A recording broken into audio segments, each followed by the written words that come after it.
On live stream. My name is Jackie Patterson, and I am with the Chisholm Legacy Project, which is a resource hub for Black frontline climate justice leadership. I am super honored to have this wonderful set of panelists who are going to be discussing today. And I'm not going to take long in introductory remarks, just give you a sense of who's here, and then we'll get right into it. So here we have on our panel Mela Chiponda, who is the Climate and Gender Advisor for FemNet. We have Adrienne Hollis, who is the Vice President of Environmental Justice, Health, and Community Revitalization for the National Wildlife Federation. And we have Yurshell Rodriguez, who is an environmental engineer with the University of Columbia. And we have Emira Woods, who's the Executive Director of the Green Leadership Trust. So we've really got, there's a treat in store for you today with this awesome conversation we're going to have. As you may or may not know, the environmental and the program of the NAACP actually is right here in the room. We have Abré Connor. Sorry. Yes. Yep. And I was with the NAACP for 11 years, and it was a blessing to be a part of that work. And out of that work, I really was inspired to do this work around environmental and climate justice with a gendered lens as well. And so started this organization, the Chisholm Legacy Project. And so that has been amazing to quickly start in July of 2021 and to grow to where we are today. We have partnered with the Pan-African Climate Justice Alliance and others to form the Global Afro-Descendant Climate Justice Collaborative. And out of that work, which Denise Abdul Rahman, who is also here, has been anchoring, thank you. She has been anchoring that weekly meetings of the Global Afro-Descendant Climate Justice Collaborative. And the idea of that group is to really bring together people of African descent from all over the globe to unify around a Black liberation agenda within the climate justice agenda. And so we've been having some deep conversations about what that looks like. And so for us, out of that arose this resolution that we've put together, race, racism, and climate reparations in the UNFCCC. So we've seen talk about gender justice, we've seen talk about human rights being integrated into the UNFCCC, but we really haven't seen substantive conversations around colonialism, white supremacy, race, and racism show up in the conversations, in the text, in the constituency groups. So with this resolution, and I think if you don't have a copy, Denise has some to give out maybe. Denise, do you have any? No, okay, well, if you don't have any, you can check out www.thechisholmlegacyproject.org, and you can see the resolution in 6 languages, in English, in French, in Spanish, in Portuguese, Kiswahili, and Arabic. So feel free to check that out. Otherwise, today, we will be talking about that very resolution on race, racism, and climate reparations through a feminist lens. And so I'm super excited to have this critical conversation because we all know that intersectionality means that these issues should not be discussed separately, that they are quite intersectional. So without further ado, I am going to sit down and we're going to go through some questions. But first off, we're going to have each of the panelists introduce themselves, and we'll start with Yurshell. And if you could just introduce yourself and say I think the mic, yep. And then we'll bring it down to Adrienne. Thank you. Good morning. My name is Yurshell Rodriguez. I am an environmental engineer from the National University of Colombia, and I am also part of the Raizal indigenous Afro-descendant community in the islands of Old Providence and Santa Catalina in the Caribbean Sea. And I have been in the climate justice activism since I was born, because we are frontliners in climate change. We have been struck numerous times by hurricanes, and I have understood from very early stages, for our voice to be heard, we have to be putting ourselves out there in these platforms, so we could really seek for climate justice for our territories.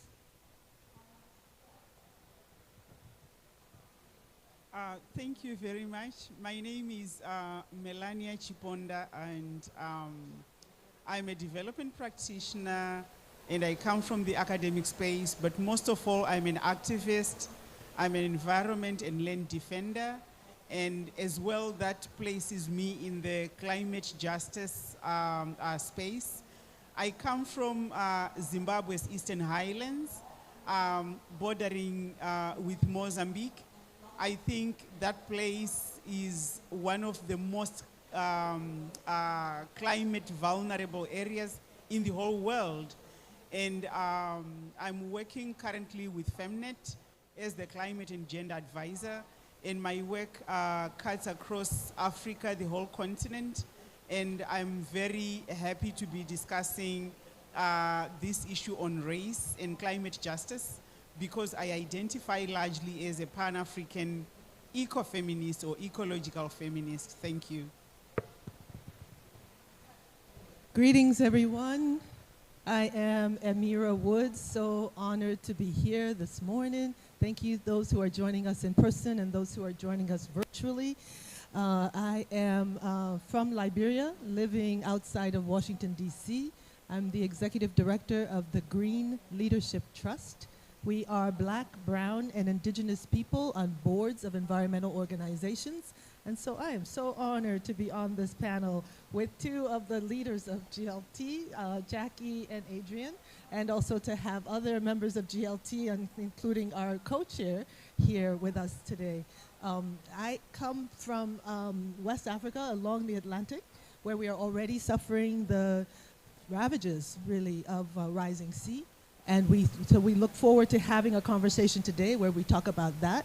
But I feel like I have one foot on each side. So I'm also seeing the Potomac right in Washington, D.C., and the repercussions on Black communities right there that are already feeling devastation because of how decisions were made around economic and structural policy in Washington, D.C., in the nation and around the world. So we're here today to talk about the intersection of feminism, of race, of justice. We want to center a conversation on justice, and we look forward to having that dialogue, especially to lift up the importance of race and including the resolution in the UNFCCC agenda.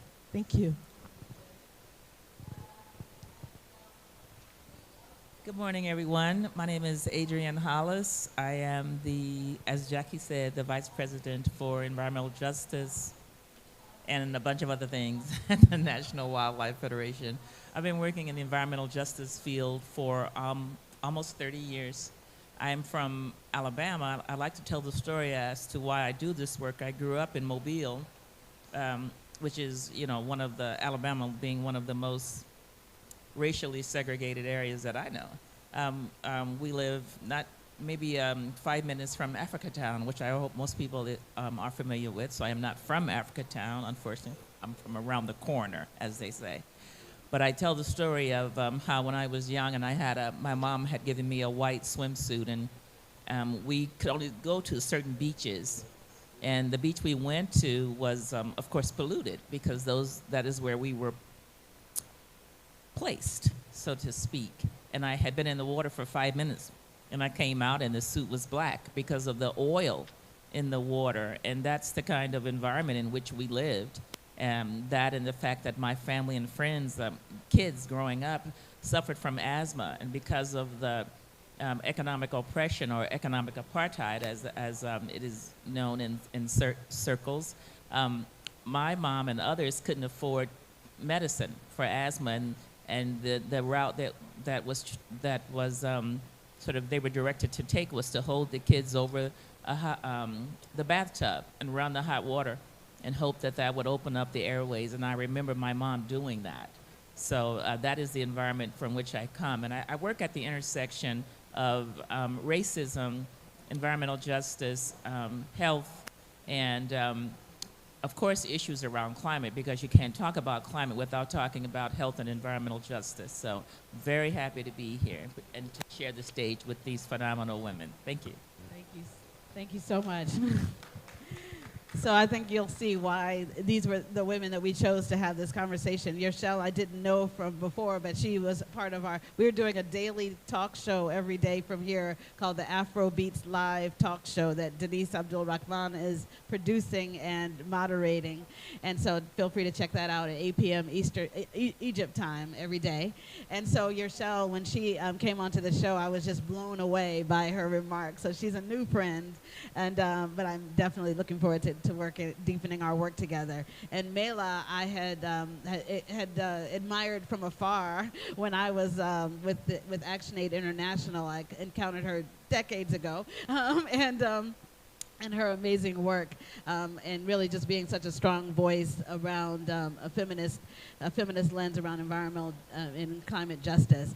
And Emira also probably doesn't even remember when I first met her, when she was co-facilitating a workshop around the feminist economy with Pam Spar, a dear mutual friend, way back in the day. And Adrienne, of course, also for the last, I don't know, 7, 8 years, we've been working together since she came, and was with We Act, has worked with the federal government, and has worked with Union of Concerned Scientists, and now with the National Wildlife Federation, just spreading her light wherever she goes. So I'm honored to share the stage with these awesome women. So we'll just get right into it. The first question. In the United States, racism is top of mind for black people. As an example, when I first encountered the Pan-African Climate Justice Alliance in 2009, they were marching through the halls of the UNFCCC gathering at that time in Copenhagen, chanting, 2 degrees is suicide.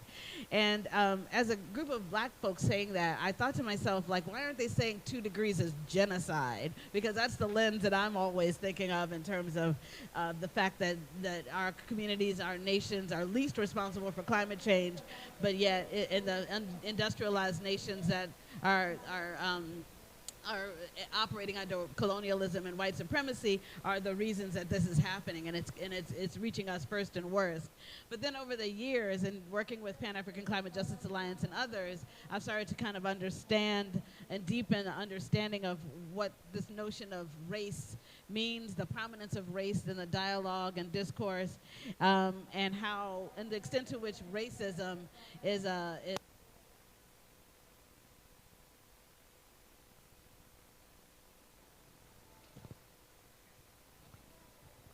Thank you. Okay. The extent to which racism is a part of the conversation varies. And so since each of you are from different places, originally or now, I'm just wondering, to what extent is racial justice a part of your activism? And if you want to start with Yurshell, do you mind?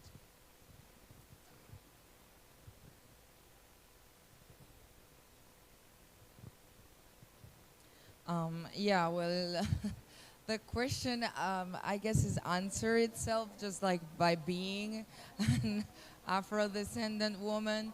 Like the race have like crossed the like everything you do. Like in my case, I am also from this vulnerable community, but also I am part of a minority in my country, because I am Afro-descendant, but I am also a racial person, and that's like the way we have named ourselves in our island as this community. So we're also like vulnerable in various stages, and in the activism I do, it's really about who we are. It's really about my community, and it's about protecting our livelihoods and also protecting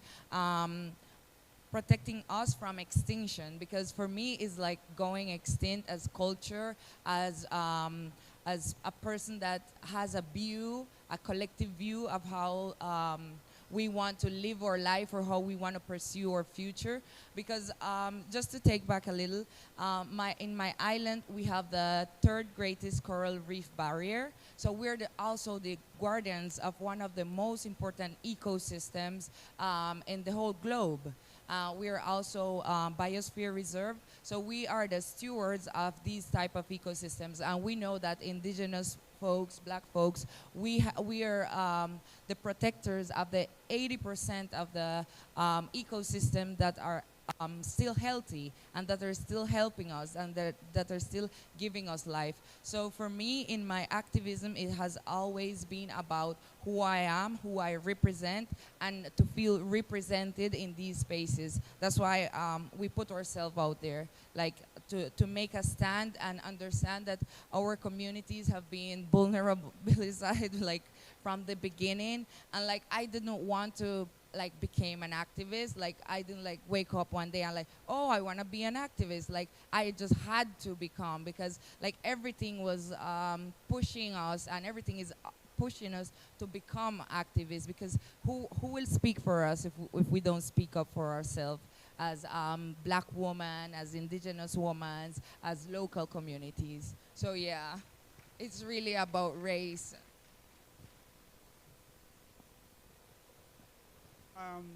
Thank you very much. For me, racism is something that I was born knowing that there's something wrong. I was born in the middle of our liberation struggle, and when I grew up, I don't remember my childhood with my father, because my father was fighting colonialism. He was part of the liberation movement, and he had gone to Mozambique to fight. And I knew that there is something not right with me not having a father and staying with a grandmother who was a peasant farmer. And I have often described my childhood with my grandma as a peasant childhood. And so many times I've heard people say, you know, when you mention the word peasant, it is insulting. I say it is not insulting. It's just like saying black person. I know in the US, people are called people of color, but I identify as a black woman. And because I don't understand this idea of people of color, I know it's okay, but I don't understand it. And so when I grew up, after 1980, when I was in first grade, there was the liberation euphoria of now we are independent, right? But then I could feel things were not okay. They were not okay, because we were promised there is going to be electricity, you're going to be living in all these nice houses, you now have the same rights. Because as I was in the first grade, the nearest school was a white school. And I couldn't go there because I was black. I used to walk a very long distance to get to the black school. But then soon after independence, my father coming from the war, we couldn't afford the school that was nearby. Why? Because I later realized as I was growing up that the system is so perfected. And currently, as I mentioned that I'm also a development practitioner, apart from being an activist, I realized that the promises of we are going to get electricity. Electricity was never meant for us. And this is why in Africa, of the 800 billion living in energy poverty, 600, more than half a billion are in Africa, because the system is perfected in such a way that it is extremely expensive for any government in Africa to be able to provide electricity to the places where the poor black people are living. And when colonialism started, and I know I'm going to get to the climate crisis, just give me 2 minutes. When colonialism started, it didn't come as colonialism, believe me on that. Cecil Rhodes came as a miner to do exploration for minerals in my country. But for all we know, there is documentation of now the king was complaining that he has taken control of everything, but he was there to do business, right? And then black people were moved to disaster-prone areas. And this is why currently racism and climate justice are intertwined, and particularly the life of a black woman, because all the people were pushed to disaster-prone areas, including my ancestors. what I'm mentioning, that we were living in a village, that village is in the mountains. And not because the mountains are bad, but the mountains were never intended for people to live there. But we live there. And one of the most, the biggest injustice is how also our knowledge as Black African women, we hold the knowledge of the mountains, the knowledge of the rivers, the knowledge of the forests. My grandma did. And I remember when Cyclone Idai hit on 15 March, it was towards my birthday. On 15 March, just before that, old people were saying that there are some rains. You know, Black African women working on the land, they understand the environment so much. They say they feel something not right in their bodies. And that was the cyclone.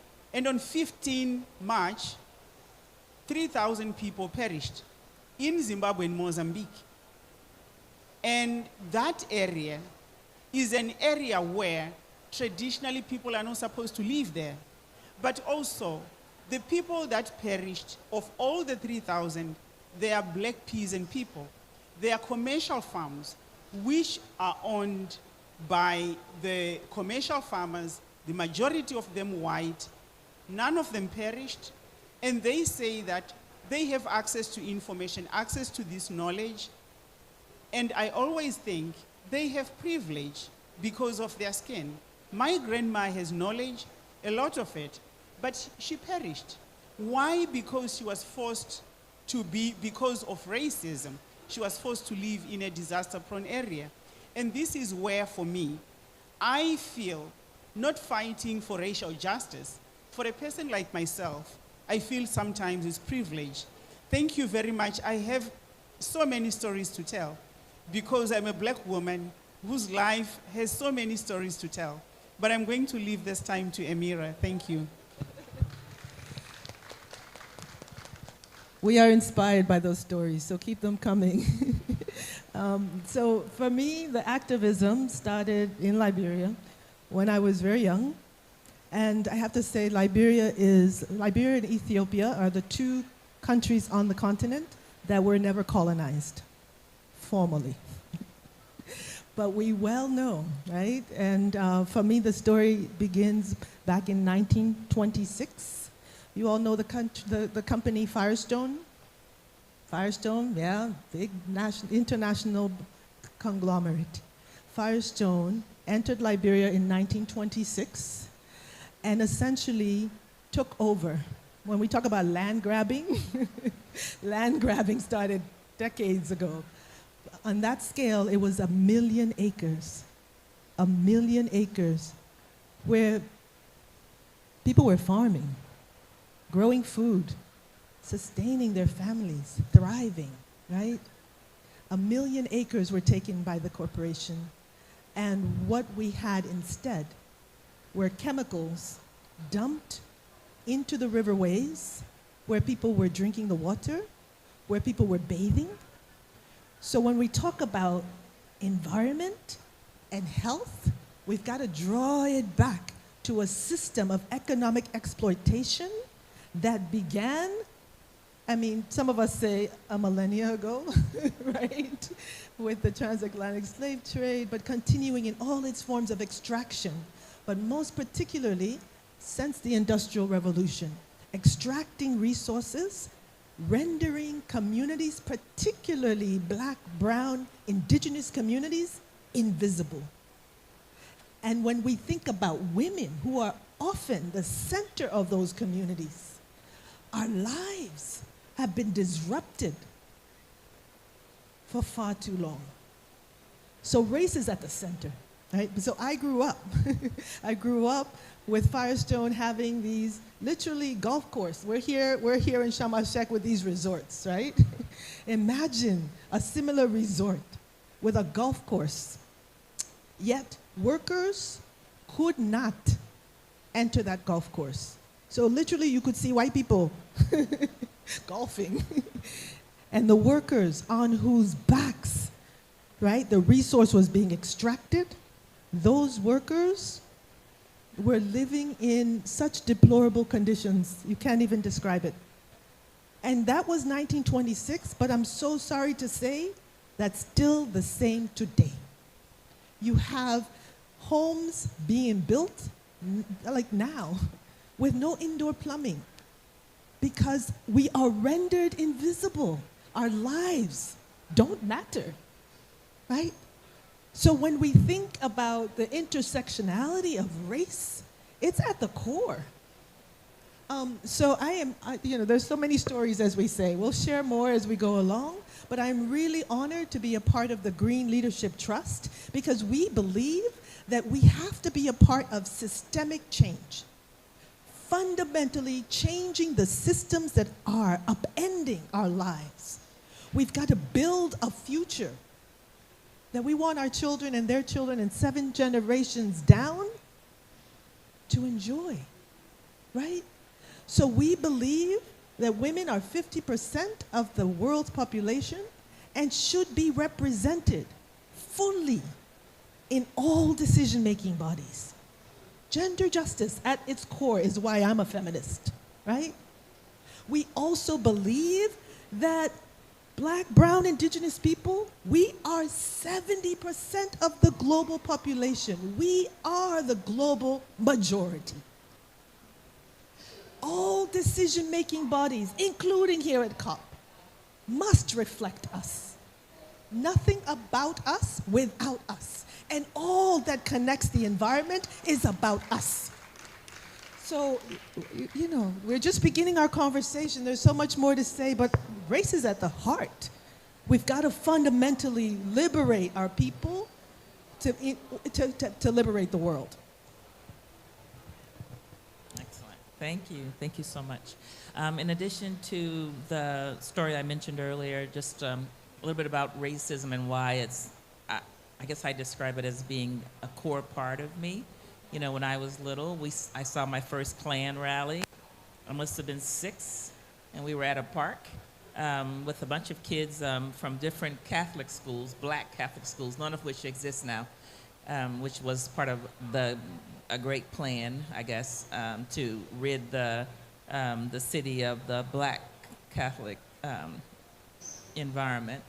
And the Klan, this is back when everybody wore masks and everything, and so you never knew who could be your neighbor, right? Well, not our neighbors, but it could be someone you worked for.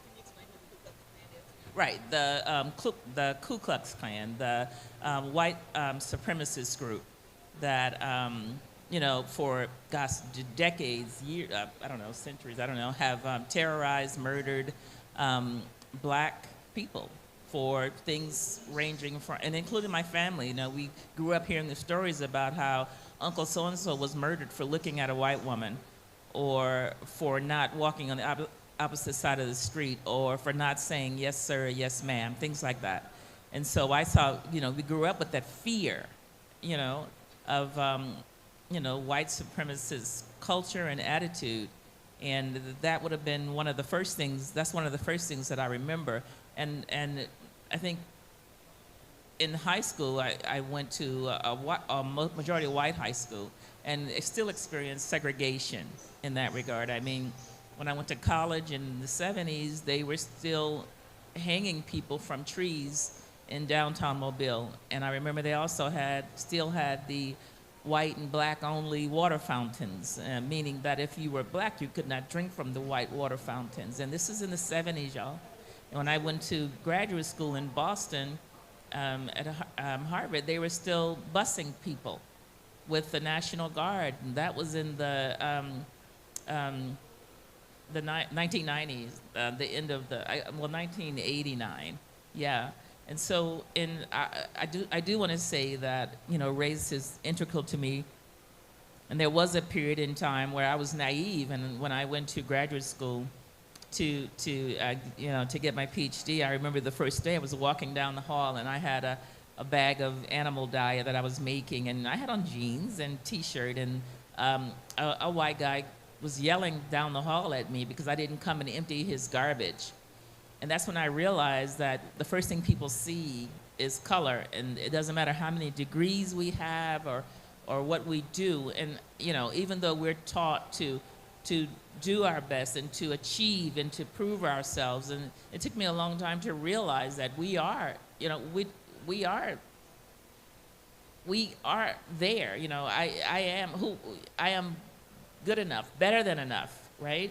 And it took a while for that, because you were taught, not only growing up, but also in schools, that you had to do more, twice as much, to be thought half as good, right? And the same thing in law schools, the same situation. And a lot of the minority students only knew lawyers because somebody in their family needed one, right, to be bailed out, whereas a lot of our classmates who were white were coming from a long line of lawyers, and were coming into a family of lawyers and already had jobs before. So race has always been an integral part of everything that I've done. And then as I started, I guess, learning more and looking at the intersections, which is a big part of who I am, how things are related, I started looking at where we live, and I can personalize that. And then, like, my mom is a 6-time cancer survivor, and I believe in my heart that that's because of where she lives, which is the same area where people have had respiratory problems, and people have died from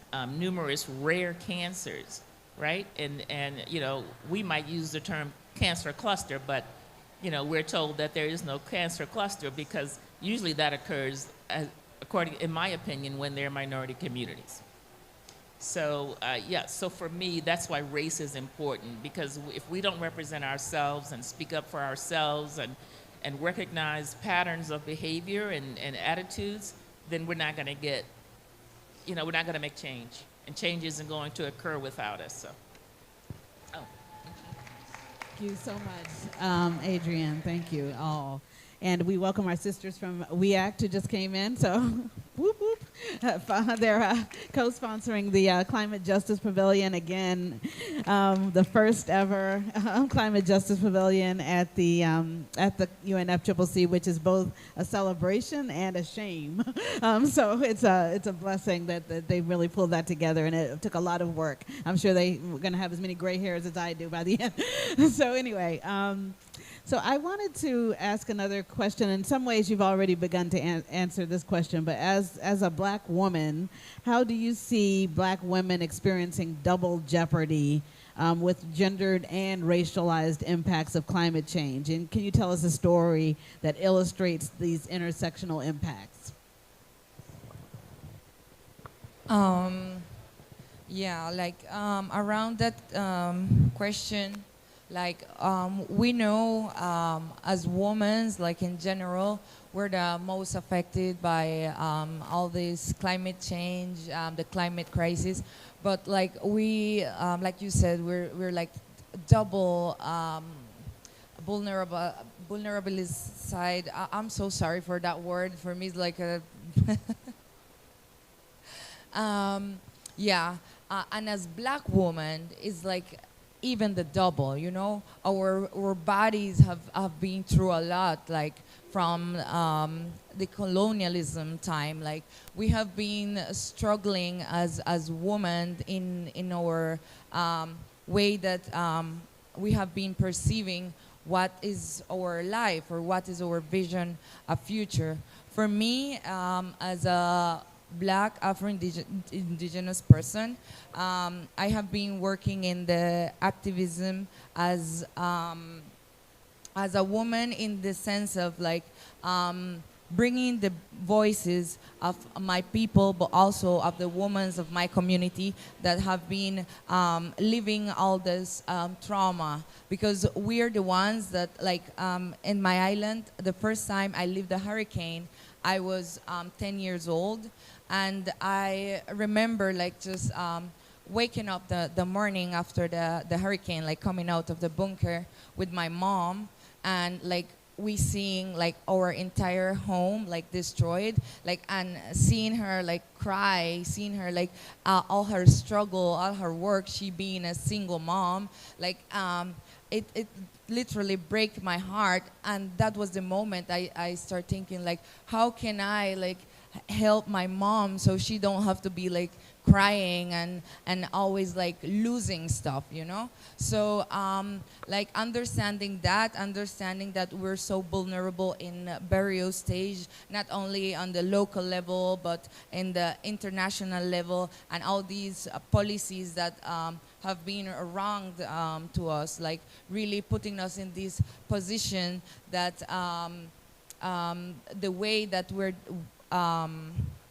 like to recoup and regain our power, because we have put in this space where like the system has taught us that we don't have any power, or as black folks we are on like this like level that we cannot like speak up for ourselves, we cannot like be in the spaces of like decision making, or really understanding what the course of what is going on.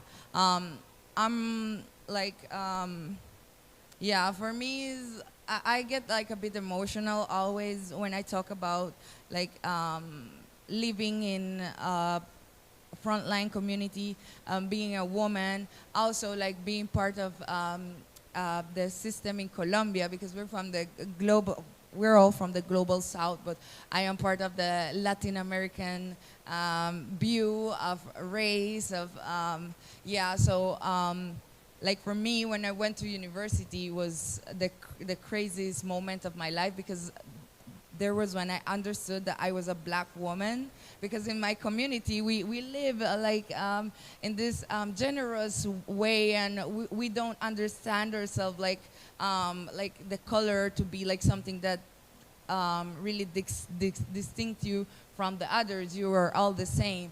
But when I went to university, like studying environmental engineering, I started to understand like why are black people living in the most affected areas, contaminated areas. In Colombia, we have spaces like Buenaventura, Chocó, where they're living mining pollution, we're living exploitation of our forests, we're being displaced because we're black communities. And the ones that have been more affected by it is the women that do the farming, that keep life going in the communities, but also the children and the girls, yeah? So I start understanding like the structure, the systematic racism, and how it affects in all the levels, in the education level, in the health level, because we have like the lessest access to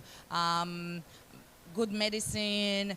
We're also, due to contamination, we're having like issues with our bodies of like women's. I myself, I can say like I am part of the women that have health issues around their uterus by living in like really polluted environment, you know? So yeah, it's really, is a core thing we must talk about when we're talking about climate justice, is understanding how it affects like black, indigenous, and local communities, woman bodies, because it's not the same, and it's not the same level. We have been pushed into these spaces like here, my friend says, like we have been pushed to live in these ecosystems, or in these polluted areas, or in these areas that no one should be really living in, and that has affected us like deeply, not only in our bodies but also in our psyche, like we say, like so for me, like I'll repeat, like it's core to understand that in the racial justice and the climate justice, the gender equity, but also understanding as black people, as black women, that we should be like core in this dialogue around climate justice. Because without us, I always say like healing come from the womb, and like our earth is asking us, like she wants to heal, she needs a nurturing, and nurturing come from us, like from the women. So yeah, and black women, we're the core in this, and we must be part of the solutions. Thank you. One of the things that you say that really identifies with me is how, when I go to the US, there is this awareness that I'm black. So I shared with Anne in July when I went to the US that there is this woman who just came to pick us from the queue at the immigration and then told us to join the faster queue. And then when we got there, our passports were stamped very quickly, and then we left. And then this white woman came to me to try to understand why I was picked. So I didn't know what to say, but I was just feeling so, this woman is actually saying that you are a black person, you didn't deserve to be served first. It was I who was, because she kept saying, you know, she came in the queue and picked you. She came and picked you. And then I said, you are making me very uncomfortable. I don't know what you're talking about, but I'm so uncomfortable. I'll get my bag, I'll go. But, you know, the injustice with the climate crisis on black women is that a lot of the areas where they do not want to finance, black women are doing it for free. They're doing it for free. You know, when we talk about the issue of loss and damage, that it has been placed on the agenda, or it is going to be discussed in 2024. And then when we look at the climate crisis, how the crisis has caused so much devastation on families. And when we talk about families, the majority of the people that are working on the land are black women, right? They are the ones who are performing care work, whether that care work is paid for or unpaid for. But when there is a crisis, when there is a climate-induced disaster, that care work increases. And therefore, when we say that we do not have money for loss and damage, when we all know that black women are going after the disasters to pick up the pieces, and life continues. And it is because of how the labor of black people and black women particularly, it is undervalued, it is made invisible, just as it is invisible currently. When we talk about the rising sea level, I have been to Senegal so many times. The women are improvising so that they can be able to live. Women are having to take care of children.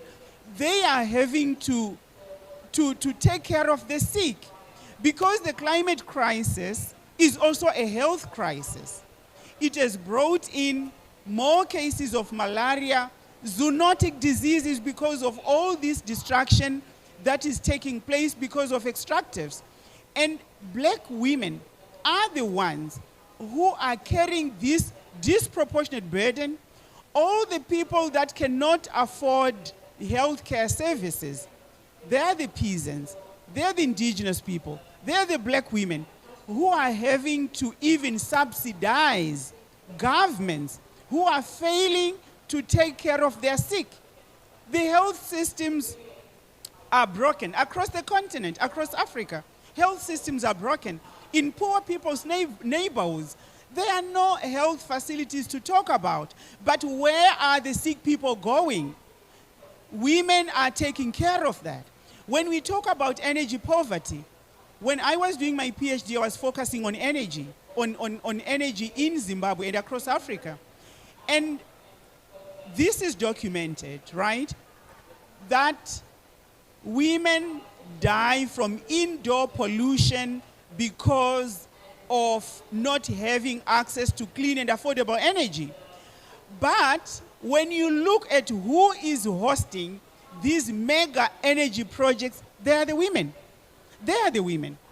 They are the women who are affected by the climate crisis because of the greenhouse gas emissions. But they are not benefiting from electricity. They do not have electricity. Some women suffer from spinal injuries. They have to carry very heavy loads of firewood, right? For anyone in Africa, that is what we know. Women have to fetch firewood. And all the energy projects are not benefiting the women. What women are having to pay for a lifetime of care, of caring for everybody, is dying from pollution, dying from spinal injuries.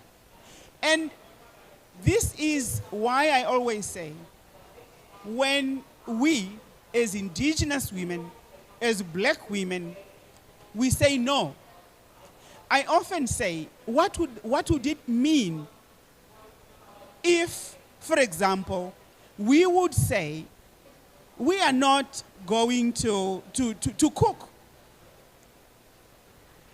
Let's forget about this is my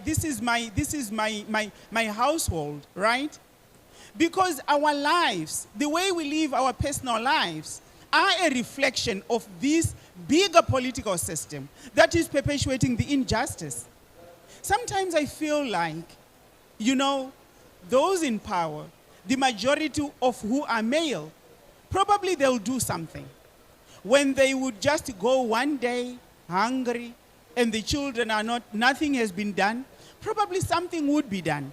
And this is where we are saying, as black women, we are suffering from double jeopardy. That our spouses, our partners, if they are male, they have the patriarchal dividend, right? And then our sisters in the struggle, they have white privilege. We have none. We have none.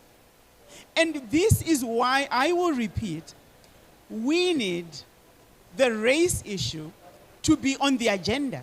If we can have gender on the agenda, gender is an identity. Being black or being white or brown or yellow is an identity. So where are we missing one of our multiple identities from the agenda? This is my question.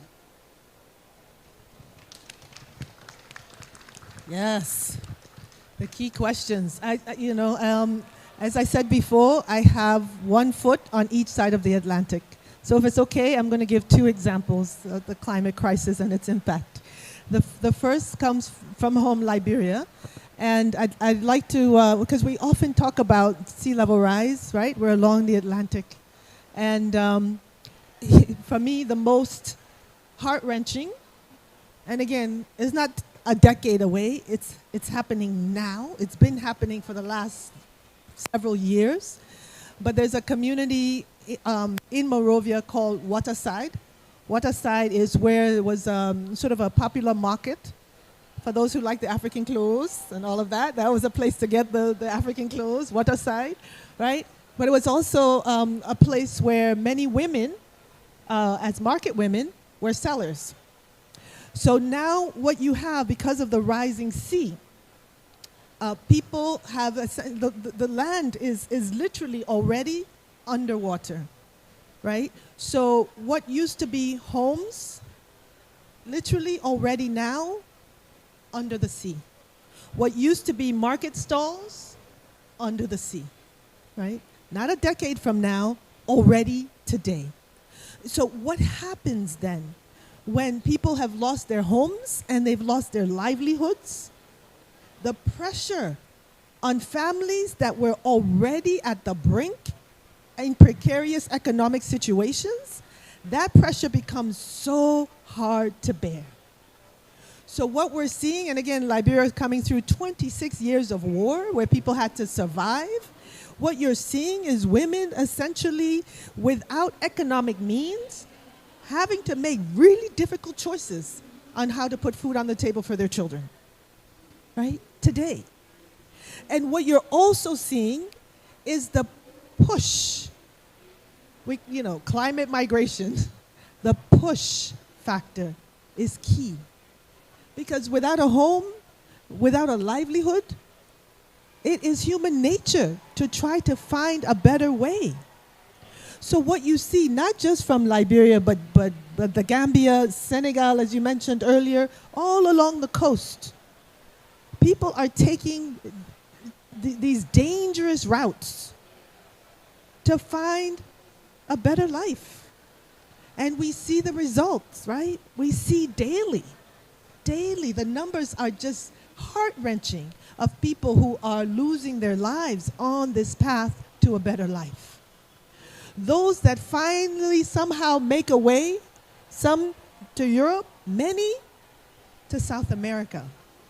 And so you have a trek of Africans that are coming through South America, through the US southern border, and going through these horrific human trafficking experiences, right? So when we think about the climate crisis, the repercussions are far-reaching, from a family to a global society, right? But in the US, and what I'm really worried about is around the world, you have this rising fascism, white supremacy, that is essentially stopping borders, saying you can't cross that border. Doesn't matter what your circumstances. Recognizing that people have no choice because of the rising seas, because of the climate crisis that is caused by fossil fuel extraction, caused by a racialized capitalist economic model that has failed us, right? But yet those borders are being shut. And our lives are being put in even more grave danger. So the stories are many, but I think we've got to draw the dots, right? Understand the connections of the climate crisis to the harm being done to women and children in particular, right? And to the harm that's being done by systems that oppress us because of our race, because of our gender, because of our sexuality often, right? It is all these forms of oppression that are stopping our people from that human nature of trying to find a better life for themselves, for their children, for future generations. Many more stories to tell, but just wanted to bring those in the mix as we continue our conversation. Thank you.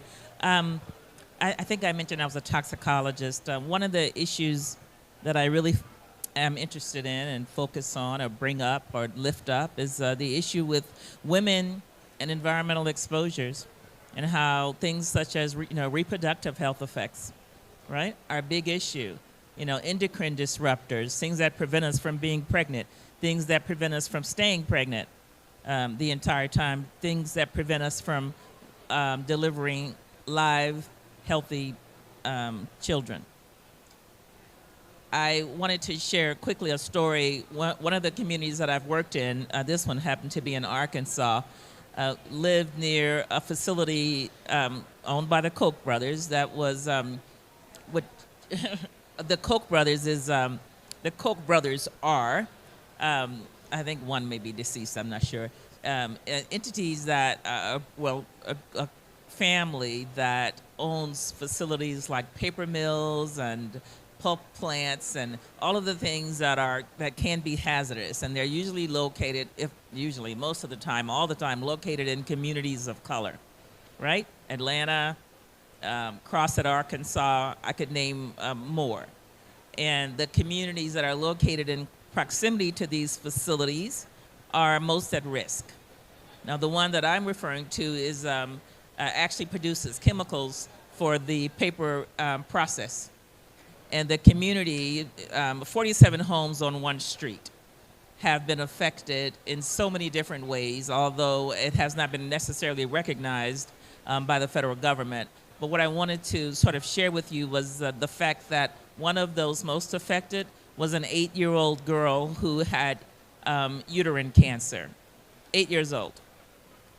She lived in a house next to a dirt road that had trucks in and out 24 hours a day. And nobody knew what those trucks carried, right? And most times those trucks were not covered. And I'm talking about, in the last 6 years. So this is not something that happened in the past and I'm thinking about. In addition, one of the communities that I work with in Florida, near Tallahassee, that they had a very high level of infant mortality and stillbirths and just babies born too early. And they found out that one of the issues was leaking underground storage tanks. And these are tanks that hold things like gasoline, petroleum, things for facilities from the fossil fuel industry. And also the Department of, I think the Department of Health there was saying, oh, this is pollution from the past, from these facilities, these gas stations that are no longer here. And the community had the knowledge that the facilities the government didn't even have. They were like, no, this is also from this procedure called cattle vat dipping, where farmers would take their cattle, and it was white farmers, would take their cattle and literally walk them down into a concrete vat and out the other side, dripping pesticides and all of that, all along the soil everywhere. And, that's what people were also exposed to. And this is part of that whole issue around cumulative exposure and knowing the history and the importance of community science, right? And yesterday, I know some of you know, was marked as the day where there are 8 billion people in the world. And as we know, half of those are women. More than half of the women who were pregnant had unwanted pregnancies, meaning, in most instances, those pregnancies were forced on them, which is another issue, right? That's another danger of migration. And we talked about climate migration and actually economic migration too, just forced migration. And the premise that women are weak and girls are prey, right? Women and girls are prey, and also in some instances young men and those who are considered to be prey. But these situations, climate change is a threat multiplier. If women are already being affected from environmental pollution, this does nothing but make it worse. Climate change also, as we know, has led to this migration, which puts us more at risk because we don't have the protections in most instances. When I was coming here, I was told, don't walk alone as a woman. Don't be by yourself. So we have been put in positions that, put us at risk. So that is why gender is a big issue for me. Thank you so much. So, okay. Oops. Oh, yeah. Okay, good. So we are at the end of our time, and I want to just give like 30 seconds for each person to just really wrap with something. And I wish that we had time for questions, but hopefully you can speak to people afterwards. But just one kind of comment around this feminist analysis and implications of this notion of race, racism, and climate reparations in the UNFCCC. So if you just want to give like a 30-second, and starting with Adrienne and ending with Yurshell, a 30-second, and I'll give you my mic, just to give everyone something that you want everyone to walk away with as they leave this session, as they log off of live stream. Thank you. Thank you. I can do 30 seconds. I want to point out that, or make the point that as gender is not necessarily dependent on race, women generally are considered to be more fragile, more open to be targeted, right? As we considered, we've all heard the term the weaker sex. And I think that what's important to take away here is that as women, our voices together are more powerful than any individual voice, any voice based totally on race. And I think that in order for us to achieve any sort of change, we're going to have to realize that and work together, because no one's coming to save us, and we have to work together to save ourselves and each other. Yes. +1 on that. Huh? I would also say, I think we have the solutions, you all. Our mothers, our aunties, our grandmothers, great-grandmothers, they knew. So we've got to dig deep for that traditional knowledge that we have as women. as women of color, as black women, we have that. That is our strength. Sometimes it's not written down, but it is healing, right? Through traditional practices. It is farming through traditional practices, agroecology, thinking about how we feed ourselves and our families, right? It is also thinking about energy solutions that will help us for the future, right? So it is making sure that women have access to clean energy opportunities, have access to renewable energy that is women-led, community-controlled renewable energy, right? We have the solutions. So I think we need to lift it up. And for me, I have to say, this is my first COP. I'm still like trying to understand what this all is about, right? But I think it is critical. One of the elements of this of the resolution on race is about creating a focal point on race. I think we've got to think about systemic change. Having a focal point to follow this issue is critical, so that we're here talking, those who are joining us, we're carrying it forward in our activism, in our research, in our analysis, in the work that we do. But we also need it to be in the most senior levels of decision making. So we need a focal point to carry this beyond today, to make sure that we're changing the outcome document not only for Sharm el-Sheikh, but for Dubai and all the other COPs to come. So thank you for being here, and Chisholm Project, thank you for having us and your leadership. Thank you to We Act for the leadership of the Climate Justice Pavilion. Truly, truly honored to work with each of you. Thank you very much. I almost have nothing to say, but we can never have climate justice without gender justice, right? And we cannot have climate justice and gender justice without race justice.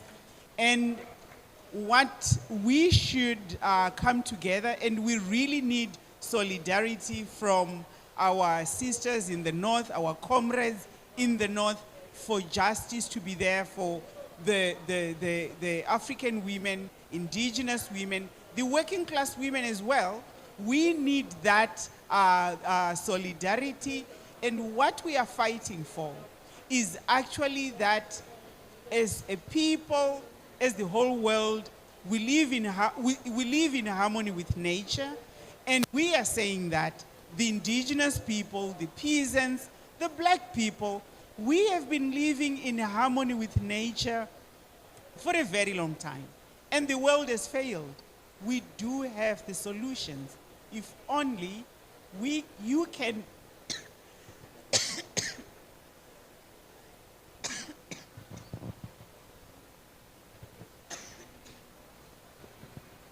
Yeah, so for me, like, just like being here, like, I'm so honored to be in these spaces with black, powerful women.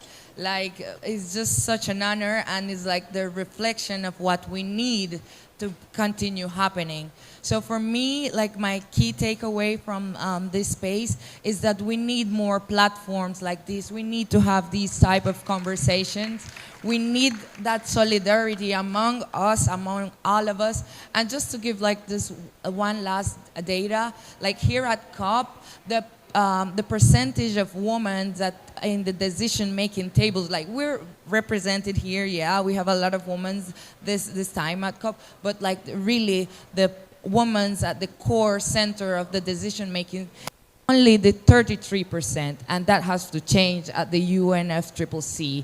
Like, we have to be part of it, like core point. So yeah, and like my sister said, there is no climate justice if there is no gender justice, and if there is no gender justice if there is no racial justice. So yeah, I'm very honored, and thank you for having me, for having us here, and for making us stand here at COP.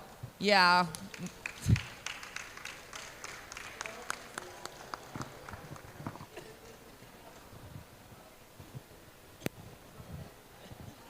So that concludes this powerful panel. Thank you all. Yeah, thank you.